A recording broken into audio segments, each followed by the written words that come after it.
오늘도 새벽을 깨워 기도의 자리에 나오신 모든 성도님들을 주님의 이름으로 환영하고 축복합니다. 기도하겠습니다. 살아계신 하나님 감사합니다.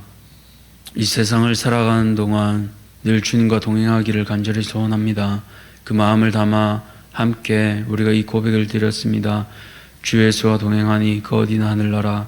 그러나 우리의 삶을 살아가다 보면 주님의 동행하심을 체험하기보다 우리의 연약함과 세상의 큼을 날마다 우리의 인생 가운데 마주하게 됩니다. 정직하게 고백하오니 주님, 우리를 다시 한번 일으켜 세우시고 주님과 동행하는 그 임마누엘의 복을 누릴 수 있도록 도와주시옵소서. 하나님, 이 땅에 살아가는 동안 우리가 날마다 빚어짐으로 나아갑니다. 주께서 날마다 우리를 빚어가시고 하나님의 그 도자기로 그릇으로 빚어가실 때 때로는 그 손길이 아프기도 합니다. 하나님, 우리를 긍휼히 여겨주셔서 주의 손길이 닿을 때마다 나의 불완전함을 빚어가시고 우리를 하나님의 뜻에 따라 인도하시는 그 하나님을 신뢰할 수 있도록 우리 모두를 붙잡아 주시옵소서. 이 새벽에 그 주님을 신뢰하기 위하여 다시 한번 이 자리에 나왔습니다. 하나님, 우리의 생각이 아니라 우리의 뜻이 아니라 하나님의 생각과 하나님의 뜻을 다시 한번 확인하는 시간 되게 하시고 우리가 하나님 앞에 엎드릴 수 있는 시간 되게 도와주시옵소서. 하나님, 우리가 한 지체로서 또 교회 안에 모였습니다. 하나님, 우리가 서로를 위하여 기도하게 하시고 하나님 앞에서 연합하여 한 교회 될 수 있도록 한 몸 되어 갈 수 있도록 우리 모두를 긍휼히 여겨 주시옵소서. 특별히 하나님, 이 시간 출타 중인 담임 목사님을 위하여 기도합니다. 미국 일정 가운데 하나님 함께하여 주시고 그 일정 가운데 하나님 날마다 영육간에 강건하게 하여 주셔서 맡겨주신 사명 잘 감당하고 돌아오실 수 있도록 도와주시옵소서. 우리 아픈 환우들 기억하여 주시길 간절히 소원합니다. 한 사람 한 사람 찾아가 주시고 위로하여 주시고 만져주셔서 깨끗하게 회복하게 도와주시옵소서. 우리 다음 세대를 기억하여 주시고 하나님, 이 어지러운 시대 가운데 한 사람이 변화됨을 통하여 하나님, 이 세대가 정말로 하나님의 귀한 하나님의 손길로 이루어지는 세대 되게 도와주시옵소서. 그리하여 세상이 감당치 못할 세대 되게 하시고 이들이 든든한 대한교회의 기둥이 될 수 있도록 하나님 은혜 베풀어 주시옵소서. 이제 주의 말씀 듣습니다. 말씀 앞에 순복하는 사랑하는 대한가족들 모두 되게 도와주시옵소서. 감사드리며 살아계신 예수님 이름으로 기도드렸습니다. 아멘. 오늘 하나님께서 우리에게 주시는 말씀은 전도서 2장 18절에서 26절까지 말씀입니다. 전도서 2장 18절에서 26절까지 말씀, 구약성경 950쪽에 있습니다. 전도서 2장 18절에서 26절까지 말씀, 우리 다 찾으셨으면 함께 교독하겠습니다. 내가 해 아래에서 내가 한 모든 수고를 미워하였노니 이는 내 뒤를 이을 이에게 남겨주게 됨이라. 그 사람이 지혜자일지 우매자일지야 누가 알랴마는 수고한 모든 결과를 그가 다 관리하리니 이것도 헛되도다. 이러므로 내가 해 아래에서 한 모든 수고에 대하여 내가 내 마음에 실망하였도다. 어떤 사람은 그 지혜와 지식과 재주를 다하여 수고하였어도 그 얻은 것을 수고하지 아니한 자에게 그의 몫으로 넘겨주리니 이것도 헛된 것이며 큰 악이로다. 사람이 해 아래에서 행하는 모든 수고와 마음에 쓰는 것이 무슨 소득이 있으랴. 일평생에 근심하며 수고하는 것이 슬픔뿐이라. 그의 마음이 밤에도 쉬지 못하느니 이것도 헛되도다. 사람이 먹고 마시며 수고하는 것보다 그의 마음을 더 기쁘게 하는 것은 없나니 내가 이것도 본즉 하나님의 손에서 나오는 것이로다. 아, 먹고 즐기는 일을 누가 나보다 더 해보았으랴. 우리 함께 읽겠습니다. 하나님은 그가 기뻐하시는 자에게는 지혜와 지식과 희락을 주시나 죄인에게는 노고를 주시고 그가 모아 쌓게 하사 하나님을 기뻐하는 자에게 그가 주게 하시지만 이것도 헛되어 바람을 잡는 것이로다. 아멘. 인생은 헛됨이 아니라 기쁨입니다. 인생은 헛됨이 아니라 기쁨입니다. 라는 제목으로 말씀을 함께 나누고자 합니다. 월요일부터 우리는 전도서 말씀을 묵상하고 있습니다. 이 책의 이름이 전도서는 바로 1장 1절에 있는 이 전도자라는 말에서 나왔습니다. 원어로 코엘렛이라고 전도자는 하는데요. 이 단어는 설교자, 교사 등으로 해석할 수 있겠습니다. 그래서 코엘렛 전도자는 회중들에게 지혜를 가르치는 사람으로 이해할 수 있겠습니다. 그래서 지혜, 즉 도를 전하는 사람, 그 사람이 전도자이고 이 지혜인 도를 전하는 책이 바로 전도서입니다. 그러면 이 전도서는 어떤 지혜를 전하는 걸까요? 전도서는 죄로 타락해 모든 것이 헛되게 보이는 세상에서 의미 있는 삶은 과연 무엇인가 탐구하는 책입니다. 그래서 헛됨이란 단어가 전도서 내내 가장 많이 등장하잖아요. 그래서 전도서를 읽다 보면 은혜를 받기보다는 뭔가 인생에 관해 부정적이고 염세적으로 우리가 느껴질 때가 많습니다. 그러나 그것은 하나님이 제외된 인생에서 얼마나 헛된가에 대해 오히려 잘 보여줄 수 있다고 볼 수 있겠습니다. 그래서 우리는 전도서를 묵상하면서요, 헛된 세상 가운데 우리 성도는 무엇으로 기뻐할지 오늘 본문을 통해 함께 살펴보려 합니다.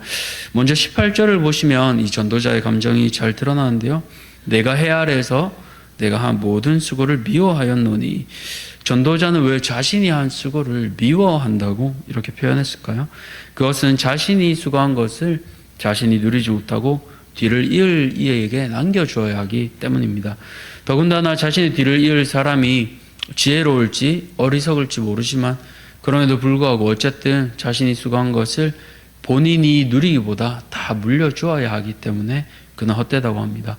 근데 어떻게 보면 좀 너무한 것 같습니다. 우리가 사실 열심히 벌고 애쓰는 이유 중에 하나가 사실 자녀들에게 물려주기 위함이잖아요. 내가 배우지 못해 받는 부당한 대우, 또 내가 물질이 없어서 겪는 그런 어려움들, 그런 거 내 자녀들은 겪지 않게 하려고 사실 우리가 열심히 일하고 모으고 저축하지 않습니까? 그런데 아주 객관적으로 전도자처럼 나를 위해서 보면요, 그게 다 어리석다라는 거예요.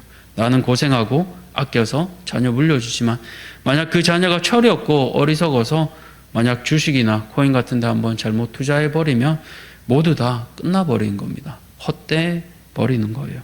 그래서 21절을 보시면 그가 얻은 것을 수고하지 아니한 자에게 그의 몫으로 넘겨주리니 이것도 헛된 것이며 큰 악이로다, 이렇게 고백하는 겁니다. 아무리 좋아 보이는 것이지만 불로소득으로 받은 것, 그것으로 하나님을 기쁘시게 하는 데 사용하기보다는 한탕주의, 다른 것에 쓰게 된다면 선이 아니라 악으로 사용되기 때문입니다. 그래서 전도자는 다시 한번 돌아봅니다. 23절을 보시면 일평생에 근심하며 수고하는 것이 슬픔뿐이라 그의 마음이 밤에도 쉬지 못하나니 이것도 헛되도다라고 고백하고 있습니다. 인생을 돌아보면 어떻습니까? 기쁜 일도 많지만 늘 근심하며 수고하는 것이 사실 우리 인생의 본질에 더 가깝지 않나 하는 생각이 듭니다.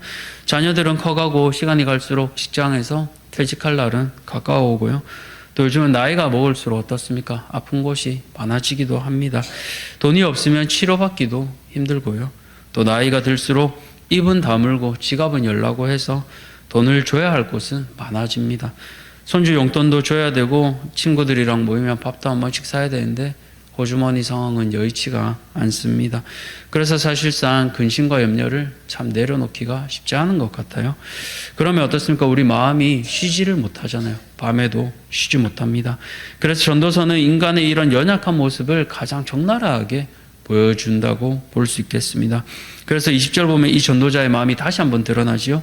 이러므로 내가 해 아래에서 한 모든 수고에 대하여 내가 내 마음에 실망하였도다. 한글로는 우리가 실망이라고 이렇게 번역했지만 원어로 보면 환멸입니다.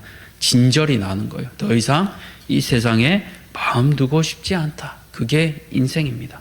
내 힘으로 아무리 애쓰고 애써도 돌아보니까 사실상 보람 있는 게 없다. 나를 위해서 무엇 하나 쓰지 않고 다 이렇게 모았지만 무슨 보람이 있나? 말년에 이런 생각이 들게 되는 겁니다. 이런 생각이 들다 보니까 계속 이렇게 말하는 거죠. 근데 오늘 본문을 묵상하다가요, 참 영화 한 편이 생각났습니다. 영화 국제시장 보셨습니까? 국제시장 보시면 그 덕수의 인생이 나오잖아요.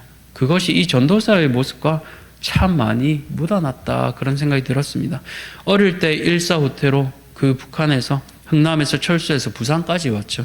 근데 오는 과정 가운데 아버지는 배를 타지 못하고 막내 막순이마저 자신의 손에서 잃어버렸습니다. 근데 부산에 도착하니까 어머니가 뭐라고 그래요? 이제 우리 집안에 남자가 없으니까, 아버지가 없으니까 네가 가장이다. 그래서 이제 졸지에 10대의 가장이 되어버립니다. 남들 다 장난치고 놀 때 덕수의 정체성은 어린 가장이 돼버리는 거예요. 그래서 어린 나이지만 덕수는 소년 가장으로 최선을 다해 살게 됩니다.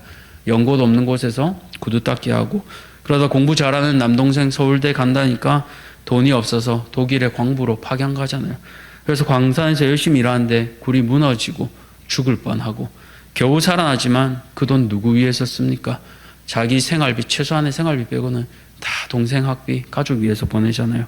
그렇게 남동생 학교 보내고 자기도 이제 한국 돌아와서 안정되고, 그런데 이제 여동생 남았습니다. 여동생 시집 보내야 되는데 집안 사정 뻔하니까 어떻게 해야 하나 고민하고 있다가 이제 월남전 소식 듣고 인부로 가게 되잖아요.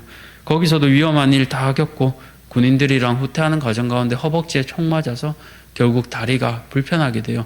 집에서 오는 것을 그 영화 가운데 보았습니다. 그래서 그런가 그는 늘 웃지 않고 인상이 뾰루퉁합니다. 인생을 누리기보다 참 전투적으로 살아왔어요. 자신이 원하는 대학도 동생들로 인해서 영화에 보면 이렇게 찢어버리잖아요. 그러나 그 소년가장으로 세상 무게 다 지고 온 그의 인생은 어떻습니까? 그 인생을 돌아보면 이렇게 고백할 수 있겠죠. 헛되고 헛되다. 나를 위해서 무엇을 위해 살았나? 자신을 위한 게 아무것도 없어요. 그래서 영화 그 마지막에 보시면 명절날 자녀들 다 모아놓고 있는데 자녀들이 아버지한테 뭐라 그래요? 아버지 이제 좀 누리세요. 사업도 좀 그만하고 이제 누리세요. 그러니까 그 아버지 덕수가 자녀들한테 혼내버리고 방에 들어가서 그 초상화 보면서 그렇게 얘기하잖아요. 70이 다 넘은 노인이 독백으로 초상화 아버지 얼굴 보면서 그렇게 얘기합니다. 아버지만 하면 내 잘 살았지에 내 억수로 힘들었거든요. 그 장면 다 기억나시죠? 덕수의 인생을 돌아보시면 그 대사 그대로 슬픔과 어려움밖에 없었습니다. 일평생 근심하며 수고했고 밤에도 그 마음이 쉬지 못했어요. 그나마 자신에게 주어진 동생들 다 시집 장가 보내고 어머니 복양하고, 그런데 또 어떻습니까? 자기가 어릴 때 잃어버린 동생, 그 동생 때문에 늘 마음에 걸려 했잖아요. 그래서 그의 인생을 돌아보면 참 힘들고 헛되다 그렇게 얘기할 수 있겠습니다. 그러면 이처럼 인생은 정말 허무하고 헛된 것일까요? 그런데 오늘 전도서 2장 이 마지막 대목을 보니까요, 그렇지 않은 것 같습니다. 우리 24절을 우리 함께 읽겠습니다. 시작. 사람이 먹고 마시며 수고하는 것보다 그의 마음을 더 기쁘게 하는 것은 없나니 내가 이것도 본즉 하나님의 손에서 나오는 것이로다. 아멘. 그렇습니다. 전도자가요, 인생을 살아보니까 물질을 모으고 물려주는 건 헛되다고 고백했습니다. 그러나 참된 인생의 만족은요, 물질을 모으는데 있지 않는 거예요. 왜 그렇습니까? 내 힘으로 애쓴다고 사실 다 되지도 않고요, 되어도 만족함이 영원하지 않습니다. 그러나 참된 기쁨은 바로 하나님의 손에서 나오는 거예요. 우리가 먹고 마시고 수고하는 것, 이건 모두 사실은 하나님 주권 아래 있지 않습니까? 일상의 소중함을 누리게 하시는 것, 하나님께로부터 말미암을 때 기쁨을 누릴 수 있는 겁니다. 너무나도 당연한 일상이지만 하나님께서 공급하시는 그 일상을 멈추게 하시면요, 우리는 이 일상의 소중함을 누릴 수 없습니다. 코로나 때 우리가 모두 그걸 경험했잖아요. 일상의 소중함. 하나님께서 움직이시는구나. 그러나 그것을 누구보다 하나님의 주권을 앞서 경험했던 솔로몬이 어떻게 고백하고 있습니까? 25절을 보시면 먹고 즐기는 일을 누가 나보다 더해 보았으랴. 솔로몬은 왕이었기에 그 누구보다 풍성하고 일반 백성은 먹을 수 없는 산의 진미들을 맛보았을 겁니다. 그래서 이렇게 말할 수 있었던 것 같아요. 그런데 이 본문까지만 보면 그러면 인생의 즐거움은 그냥 하나님 주시는 먹는 것에 있는가 이렇게 생각할 수 있는데요. 원문을 살펴보면 이렇습니다. 하나님 없이 누가 먹을 수 있으며 누가 만족을 줄 수 있으랴. 그렇습니다. 결국 먹고 누리는 것도 누가 주시는지 깨닫게 될 때 참된 기쁨을 누릴 수 있다는 겁니다. 인생에서 내가 주인 되어 살아간다면 헛되고 헛됨밖에 누릴 수 없습니다. 그러나 나 자신을 위해서 다 써보지도 못하고 결국 실망하고 환멸을 느낄 뿐입니다. 그러나 하나님께서 주신 것을 깨달을 때 우리가 작지만 먹고 마시는 것에서도 감사함을 느낄 수 있습니다. 사랑하는 성도님들, 오늘 성도님들은 이 지혜자 솔로몬의 말을 어떻게 듣고 계십니까? 인생 가운데 내가 주인 되어 살아간다면 헛됨밖에 남지 않습니다. 그러나 주인이 하나님이심을 기억한다면 내가 애써 붙잡지 않아도 됩니다. 애써 쌓을 필요도 없습니다. 작은 것이지만 하나님께서 주신 것에 감사하며 가족과 기뻐하며 누리는 것, 그것이 하나님께서 성도에게 허락하신 참된 복입니다. 오늘 그 기쁨을 누려보시면 좋겠습니다. 작지만 자녀들과 아니면 가족들과 온천천에서 하나님 만드신 자연도 한번 누려보시고요. 저녁에 가족끼리 소소한 그 음식에 또 즐거움을 누려보시면 좋겠습니다. 오늘 하루 전전긍긍하며 헛됨을 묵상하는 인생이 아니라 하나님께서 주시는 그 일상의 복을 누리고 흘려보내는 모든 대한가족들 되시기를 주의 이름으로 축복합니다. 살아계신 하나님 감사합니다. 오늘 인생을 살펴보니 헛되고 헛됨이 가득한 것이 인생 같습니다. 그렇습니다. 내 힘으로 애쓰고 내 힘으로 애쓸 때는 인생 가운데 돌아보면 헛되고 바람을 잡는 것과 같이 느껴집니다. 그러나 하나님, 우리의 인생 가운데 주께서 계시기에 우리의 인생이 헛되지 않습니다. 세상에 의미 있는 것을 살펴보려 애써도 사실 의미 있는 것을 크게 찾기가 어려운 것이 전도자의 삶이었습니다. 그러나 그 똑같은 것들이 누구의 손에서 주어지며 누가 운행할 때 이루어지는지 그 원리를 깨달을 때, 창조의 질서를 기억할 때 전도자는 이 기쁨을 발견했습니다. 살아계신 하나님, 우리 모두에게 인생의 헛됨이 우리를 삼키려 할 때 하나님께서 만드신 창조의 질서를 깨닫게 하시고 하나님께서 우리에게 주신 그 일상의 복을 누리게 도와주시옵소서.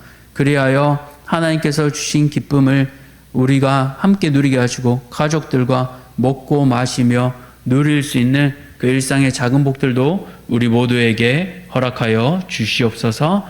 감사드리며 우리 구주 예수 그리스도 이름으로 기도드렸습니다. 아멘. 하늘에 계신 우리 아버지여, 이름이 거룩히 여김을 받으시오며 나라가 임하시오며 뜻이 하늘에서 이루어진 것 같이 땅에서도 이루어지이다. 오늘 우리에게 일용할 양식을 주셨고 우리가 우리에게 죄 지은 자를 사하여 준 것 같이 우리 죄를 사하여 주셨고 우리를 시험에 들게 하지 마시옵고 다만 악에서 구하시옵소서. 나라와 권세와 영광이 아버지께 영원히 있사옵나이다. 아멘. 오늘은 부산 서강교회 조신일 목사님을 위해서 함께 기도하겠습니다. 먼저 동역자들이 지속적으로 연결될 수 있도록, 또 7 성교회 총무사역을 잘 감당하실 수 있도록, 마지막으로 함께 모여드리는 예배가 하나님께 영광이 될 수 있도록 우리 부산 서강교회 조신일 목사님 위해서 기도할 때 동역자들을 위해, 57 성교회 사역을 위해, 또 예배를 위해 우리 함께 기도하고 개인의 기도 제목 가지고 기도의 제목으로 나아가겠습니다. 기도하겠습니다.